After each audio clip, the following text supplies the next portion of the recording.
मित्रों, अभी बताया जा रहा था युवाओं के तीर्थ शांति कुंज के बारे में। बहुत सारे हमारे भाई गए भी हैं। इधर कोविड के कारण भले मार्च से आना जाना कम हुआ है, लेकिन अपने हर साल नए भाई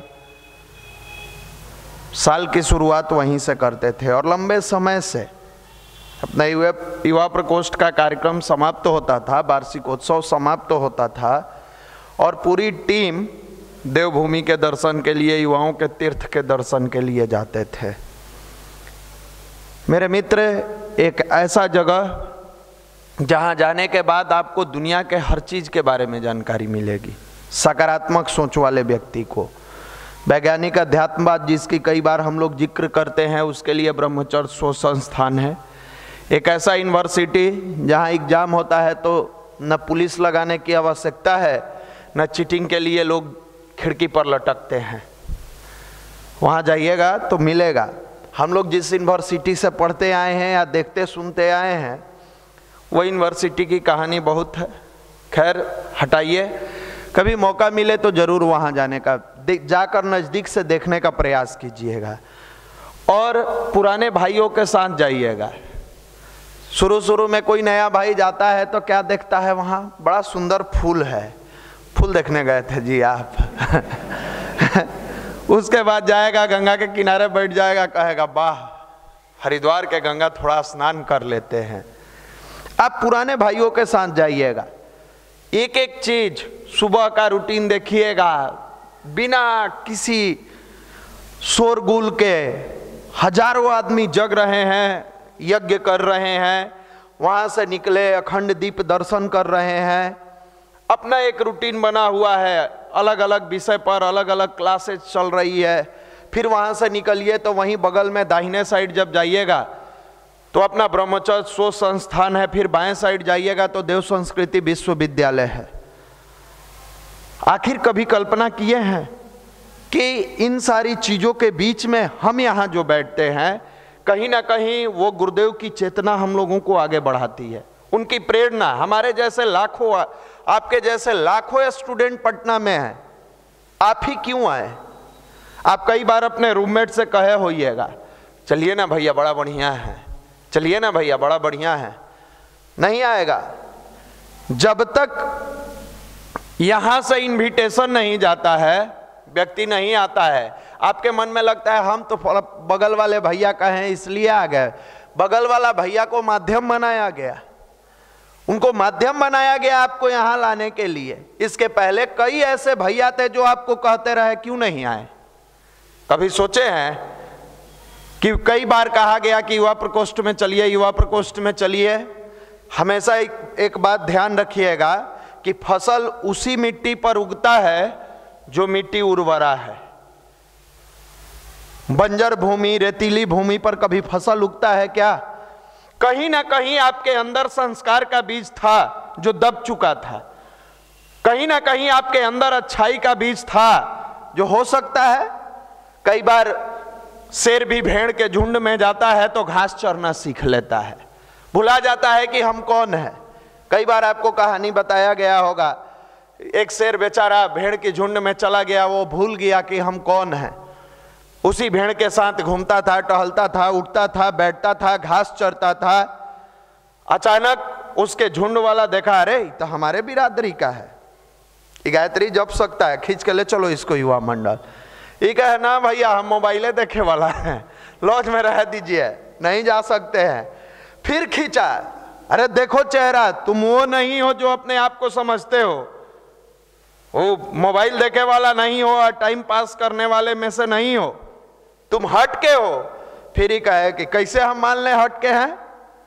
बेचारा कहे कि हम घास चरते हैं, घास चरने वाले में से हैं, हम हट के नहीं है। तक गर्दन पकड़ा उसके बिरादरी का, ले गया पानी के किनारे और पानी में उसका भी चेहरा दिखाया, अपना भी चेहरा दिखाया और जोर से दहाड़ मारा। जब दहाड़ मारा तो देखा कि ऐसा ही चेहरा इसका है, ये दहाड़ सकता है तो हम क्यों नहीं। तब उसको समझ में आया कि वो लॉज वाला हम नहीं है, हम भी ध्यान कर सकते हैं, हम भी अपने कैरियर को शानदार बना सकते हैं, हम भी स्वाध्याय कर सकते हैं, हम भी अपने ऊपर संयम करके और जो बातें विवेकानंद जी ने लिखा है कि मनुष्य अपने भाग्य का निर्माता स्वयं है, जो जैसा सोचता है करता है वैसा ही बन जाता है, आप आकर उसी श्रेणी में आके खड़ा हो जाते हैं। नहीं तो अभी सोचिए, युवा मंडल से हम आप नहीं जुड़े होते तो इस ठंड में कहां होते, कुर्सी पर होते कि रजाई में होते? ईमानदारी से चेक करिए, सीधी सी बात है। वो टाइम कटता है जी, आराम से सोए हुए हैं, कोई आके खटखटा है, ठंडा है जाओ ना, साइड कर दिए उसको। तो हमारे आपके अंदर ये प्रेरणा कहां से आया? कहीं ना कहीं बीज थी जिसको गुरुदेव ने निखारने का काम किया। माध्यम व्यक्ति हो सकता है, ABCDZ कोई व्यक्ति हो सकता है, लेकिन निखारने का काम जो करते हैं वो शक्ति गुरु के रूप में है। और ऐसे ऐसे युवा भाइयों को हम लोगों ने अपने बीच में देखा है जो साधारण परिवार से आए, जिनके पास कुछ नहीं था और आज के डेट में जाकर देखिए तो ब्रांच मैनेजर हैं, अच्छे पद पर पदाधिकारी हैं, अच्छे जगह जॉब कर रहे हैं। ये कहां से प्रेरणा मिली? जब आप 20 मिनट ध्यान करने बैठते हो तो आप अंदर की चीजों को देखते हो कि हमारे अंदर क्या है, और सबसे पहले जब फर्स्ट स्टेज में ध्यान करोगे तो आपके अंदर की चीजों में सबसे पहले दिखेगा कि हमारे जीवन में क्या क्या कमियां हैं जिसको हम दूर कर सकते हैं, और इसको मजबूत बनाने का काम साधना के बाद दूसरा काम जो करता है वो स्वाध्याय करता है। कई बार हमारे मन में हताशा निराशा आता है, डिप्रेशन आता है। इस बार हमारा दरोगा वाले में ना भैया 2 नंबर से नहीं हुआ, कई भाई को हुआ, कई भाइयों का नहीं हुआ, बेचारे हताश है, निराश है। आप ये मत सोच भूलिए कि आपका 2 नंबर से छूटा कई भाई का तो पीटी नहीं हुआ था। ये भी तो सोचिए, जब मन में हताशा आए, डिप्रेशन आए, तनाव आए कि हम तो पीटी निकाले, मेंस मेरा 2 नंबर से छूटा, लेकिन कई ऐसे भाई हैं जिनका तो पीटी ही नहीं हुआ, मेंस तो दूर की बात है। हो सकता है कि मैंने उस सेक्टर में प्रयास किया था लेकिन मेरा प्रयास जितना होना चाहिए उतना नहीं हो पाया। और बहुत सारे ऐसे विद्यार्थी हैं, बहुत क्या 95% ऐसे विद्यार्थी हैं जिनको पता होता है कि किस कारण से उनका रिजल्ट नहीं हुआ। 5% वाले को छोड़ दीजिए जिसको पढ़ाई से कोई मतलब नहीं है, खाली एग्जाम में बैठता है। लेकिन 95% विद्यार्थियों को पता है कि कौन सा टॉपिक कमजोर था या कौन सा सब्जेक्ट कमजोर था, जहां हम एग्जाम में क्वालिफाई नहीं कर पाए, जहां हम एग्जाम को बेहतर नहीं दे पाए। आप तनाव में जाके चिंता करने की बजाय अगर चिंतन करिए कि इसको हम कैसे मजबूत बना ले, अगले बार आपका रिजल्ट भी होगा, पीटी भी होगा, मेंस भी होगा, फिजिकल भी निकालिएगा और आपका रिजल्ट होगा। ये कैसे दूर होगा? इसी का नाम ध्यान है, मेडिटेशन है। हम बाहर की चीजों को बेहतर कर लेते हैं, जाके कपड़े की दुकान पर पहुंचते हैं, अच्छा कपड़ा खरीद के शरीर को सुंदर बनाने के लिए बेहतरीन पैसे खर्च करके वस्त्र खरीद लेते हैं, लेकिन मन को सुंदर बनाने के ऊपर कभी हम लोग काम नहीं करते हैं। मन को सुंदर बनाने का विज्ञान भारत का अध्यात्म और गायत्री महामंत्र है, जो हमारे मन को सुंदर बनाता है। और ध्यान इसलिए करें कि जैसे आप भोजन करते हो पेट भरने के लिए, गाड़ी में फ्यूल नहीं हो तो आप गाड़ी को बहुत दूर नहीं चला सकते हो, कुछ दूर चलेगा गाड़ी फिर बंद हो जाएगा, हवा नहीं हो बंद हो जाएगा, सब चीज परफेक्ट होगा तब आप गाड़ी को रन करा पाओगे। वैसे ही मनुष्य की जीवन की गाड़ी, अगर इसमें मेंटल फ्यूल आपने लगातार नहीं डाला, ये बहुत दिन तक नहीं टिकेगा। हर छोटे बात में तनाव होगा, हर एक असफलता के बाद बेचैनी होगी, हर एक कठिन परिस्थितियों में आपका कॉन्फिडेंस लूज होता चला जाएगा। तो ये ध्यान जो है, मेडिटेशन जो है, गायत्री मंत्र है, ये मेंटल फ्यूल का काम करता है। ये निराशा को पास नहीं फटकने देता है, ये तनाव में भी चिंता नहीं, चिंतन करता है कि इससे उबरने का तरीका क्या है। और इसी का तो हर रविवार को आपको अभ्यास कराया जाता है, इसी के बारे में तो प्रत्येक रविवार को आपको जागृति पैदा किया जाता है आपके अंदर, और जागरूक बनाया जाता है कि भैया ध्यान करिए। जैसे आप नियमितता पूर्वक भोजन करते हैं, जैसे आप नियमितता पूर्वक पानी पीते हैं, जैसे आप नियमितता पूर्वक चाहते न चाहते हुए भी ऑक्सीजन लेते हैं, वैसे ही आप नियमितता पूर्वक ध्यान अवश्य कीजिए।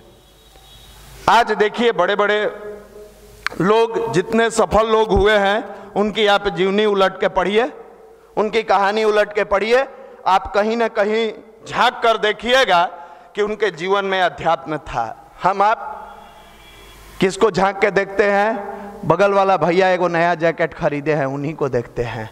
भैया रिबॉक के लिए है कि मुफ्ती के लिए है, ब्लैकबेरी के लिए है?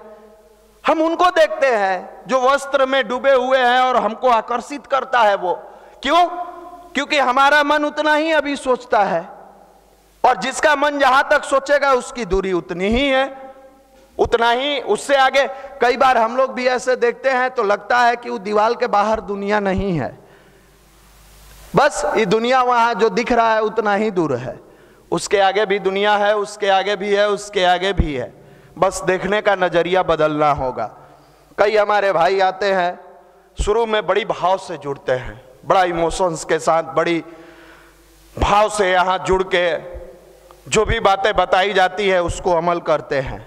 धीरे धीरे धीरे धीरे जूनियर सीनियर हो गए, सीनियर हो गए, अब वो सोचते हैं कि हम तो बहुत ज्ञानी हो गए, हम पर भी वो लागू होता है, सब पर लागू होता है। हम तो अब भाइयों को बताते हैं, समझाते हैं। यहाँ से काहे का समझाते हैं? वो तो कनेक्शन वहाँ का है, गलती से अगर तार कट जाए तो भाई को तो समझाना दूर, अपने समझ पाइएगा कि नहीं वो दूर क्या चीज है। कई बार ऐसा लगने लगता है। एक छोटा सा कहानी सुनाते हैं आपको।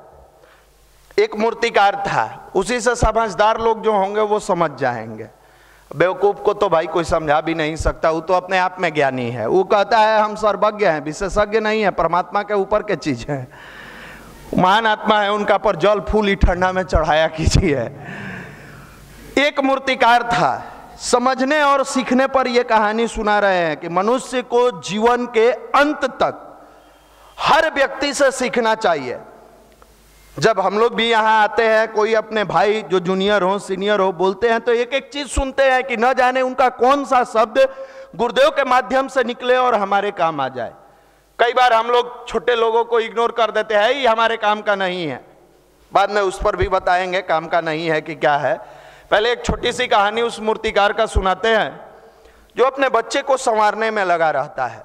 जैसे हम लोगों के गार्जियन के रूप में मनीष भैया हमेशा चाहते हैं कि कुछ बढ़िया करे, कुछ बढ़िया करे, भाइयों को और बढ़िया बनाए, और बढ़िया बनाए, और बढ़िया बनाए, और सतत प्रयास होता है। और हम जैसे भाई सोचते हैं अब तो हम भी समझा रहे हैं, जहां से मनीष भैया बोलते हैं वहां से हम बोल रहे हैं, हम कम कहां। आ जाता है भाई, मनुष्य का बुद्धि है, ये कब दुर्बुद्धि में चला जाएगा इसका कोई ठिकाना नहीं है। लेकिन जो सिखा रहा है उसकी भूमिका उस गार्जियन, उस अभिभावक, उस मूर्तिकार के रूप में है, जिसके बारे में हम बता रहे हैं आपको। वो मूर्तिकार मूर्ति बनाता था, मार्केट में बेचता था। उसका बच्चा जब बड़ा होने लगा तो उसको मूर्ति बनाने के लिए सिखाना शुरू किया। उसका बच्चा भी छेनी हथौड़ी चलाए और मूर्ति बनाना शुरू करे। मूर्तिकार आए और देखे कि यहाँ थोड़ा सा दिक्कत है, उसको डांटता था, देखो इसको ऐसे नहीं ऐसे बनाओ तब तुम्हारा मूर्ति और सुंदर होगा। तो डांटता था तो उसको चैलेंज समझ के एक्सेप्ट करता था कि नहीं, हम और अच्छा हमको बनना है, और गुरुजी के लिए करना है, और संस्कारशाला के बारे में सोचना है, और विचार क्रांति अभियान को गति देना है। वो ये समझ के इस भाव से काम करता था कि हमारे अभिभावक ने कहा है हमको बेहतर बनना है तो बनना है। वो खूब मेहनत करता था, जितने उसके गार्जियन सिखाते थे उससे 10 गुना जानते। वो चाहता था कि मेहनत करके अपनी मूर्ति को खूबसूरत बनाए, और छेनी हथौड़ी लेकर लगातार उस पर काम करता था। जब मूर्ति बन के तैयार होती थी तो लोग शाबाशी देते थे और मूर्ति खूबसूरत बनती थी। पिता की मूर्ति अगर 100 रुपया में बिकती थी, एग्जाम्पल के तौर पर दे रहे हैं, तो बच्चे की मूर्ति 150 में बिकती थी। सेम मूर्ति 150 में बिकती थी। पिता अंदर से गदगद होते थे। फिर अगले दिन बच्चा बनाता था, कहीं भी दिक्कत होता था, वो पिता जाके वो अभिभावक उसको सिखाते थे, बार बार सिखाते थे। कुछ दिन ये क्रम चला। चलने के बाद क्या हुआ कि बच्चे की मूर्ति खूब बिकने लगी, पिता की मूर्ति कम बिकती थी। उसके बावजूद जब बच्चा मूर्ति बनाता था तो पिता बारीकी से देखते थे, संभालते थे, समझाते थे। धीरे धीरे मनुष्य का स्वभाव, संस्कार जब पचता है, जब अच्छाई पचती है तो संस्कार का निर्माण करती है, और अपच होता है तो अहंकार का निर्माण होता है। जब तक वो पचाता रहा, कुशल कारीगर के रूप में सीखने वाली कला विकसित करके मूर्ति को खूबसूरत बनाता रहा। अब उसके अंदर अच्छाई पच नहीं रही है, उसके मन में अब अहंकार आ गया कि इनका तो अपना मूर्ति बिकता है 10 गो, मेरा बिकता है 50 गो, आई अब हमको ज्ञान दे रहे हैं।